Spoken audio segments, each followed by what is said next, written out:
তোমার কি দয়া হয় না আয় আল্লাহ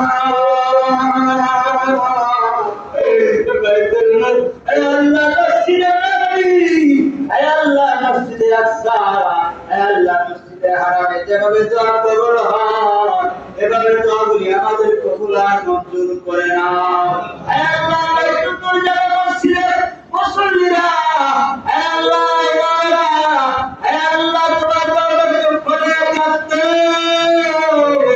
আল্লাহ কার দোয়া তুমি কবুল করবা এই দোয়া তোমার কবুল তো হয় এই দোয়া পর্যন্ত তুমি দোয়া কবুল করে নাও আয় আল্লাহ কি করো আর কিছু নাই রে আল্লাহ আল্লাহ ইমাম মাহদীর কবর আমাদেরকে সংরক্ষণ করে ইমাম মাহদীর কবর আমাদেরকে মুক্ত হওয়ার তৌফিক দিয়ে দাও আল্লাহ বাইতুল মুকাদ্দাসকে তুমি কবুল করে নাও আল্লাহ ফিলিস্তিন ভাইদেরকে কবুল করে নাও।